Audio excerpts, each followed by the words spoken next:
Նոր լարվածություն է նշմարվում Թբիլիսի և Բաքվի միջև հարաբերություններում ադրբեջանցի սահմանապահները կրկին արգելել են վրացի ուխտավորներին այցելել վրաց-ադրբեջանական սահմանին գտնվող Դավիթ Գարեջի վանական համալիր։ Հիշեցնեմ, որ այն վրացական եկեղեցու կարևորագույն սրբավայրերից մեկն է։ Թեմայի շուրջ կզրուցենք Արտյոմ Երկանյանի հետ։ Արտյոմ, իսկ ինչպես է տեղի ունեցել այդ միջադեպը։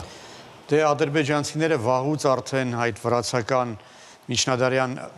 համալիրը հռչակել են աֆղանական, ինչպես եւ Արցախի հայկական եկեղեցիներից մեծ մասը եւ անվանում են Քեշիքչի դաղ։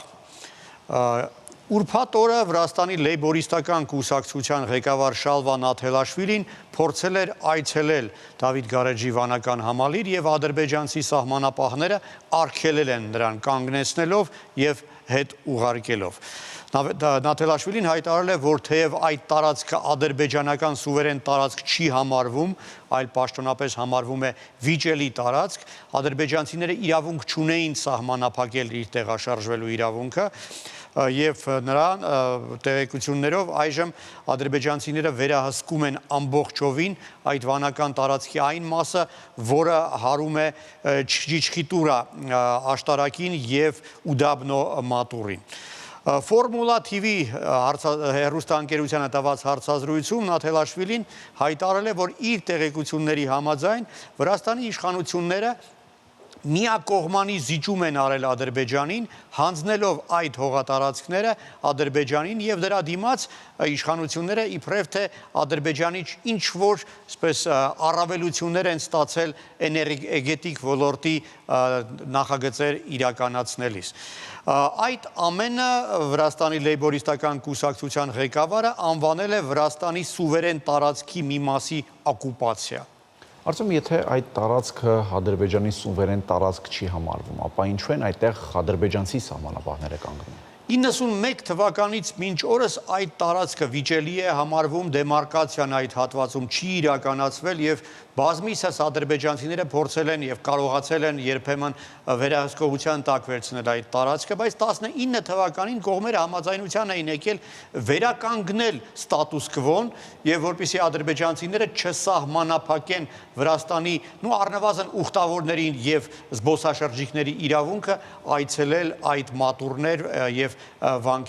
վանական տարածքի մեջ մտնող այլ սրբավայրեր։ Եվ երկար ժամանակ իսկապես վանականները հնարավորություն են ունեցել այցելել, այնտեղ ծեսեր էին իրականացվում եւ ադրբեջանցի սահմանապահները կարծես չէին սահմանափակում։ Դրանից հետո այնուամենայնիվ խախտեցին ձեռքբերված պայմանավորվածությունը եւ կրկին անցակետ տեղադրեցին եւ սկսեցին որոշել ում իրենք թույլ են տալիս, իսկ ում կարող են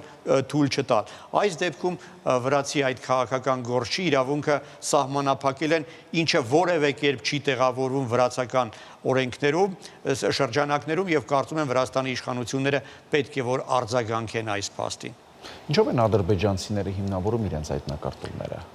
Հիմնավորում են շատ կասկածելի քարտեզներով, բանն այն է, որ 96 թվականին կողմերը համաձայնության էին եկել դեմարկացիան իրականացնելու 38 թվականի քարտեզների հիման վրա։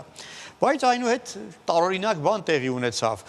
Դեմարկացիայի հարցերով պետական հանձնաժողովի 2 անդամներ ըստ հետաքննության մարմինների տեղեկությունների լինելով շահագրգռված թաքցրել էին 38 թվականի քարտեզները եւ առաջարկել էին 70-80-ական թվականների քարտեզներով շարունակել դեմարկացիան, ինչը բխում էր Ադրբեջանի շահերից։ Ենթադրվում է, որ անձնական շահագրգռվածություն են ունեցել, դե կարող են կռահել, թե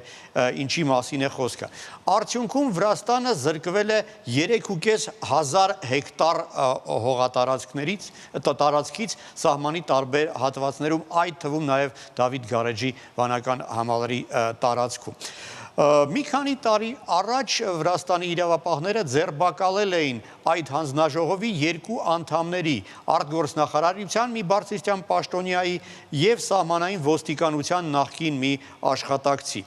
Նրանց գործով դատը դեռ ավարտված չէ, բայց այդ գործով որպես վկա է անցնում առայժմ վկա նաև Վրաստանի նախկին պաշտպանության նախարար։ Ներկայիս իշխանությունները փորձում են այս պատմությունը օգտագործել նախորդ իշխանություններին վարկաբեկելու համար, իդեպ նաև Սաակաշվիլին են փորձում ներգրավվել որպես կասկածյալ, պնդելով թե իբր նա Իլհամ Ալիևի գործարքի հետ արդյունքում, այսպես զիջել է ահռելի մեծ տարածքներ, ակնարկելով, որ դրա դիմաց անձնական ինչ-որ բաներ է ստացել Ալիևին։ Այս թեման մեզ համար ակտուալ է նրանով, որ մեր դեպքում ևս Ադրբեջանի հետ դեմարկացիայի հարցում տարբեր քարտեզների խնդիր է քննարկվում եւ մեզ սա պետք է որ սթափեցնի եւ հիշեցնի, որ նման բաներ ևս կարող են տեղի ունենալ։ Շնորհակալություն Արտем։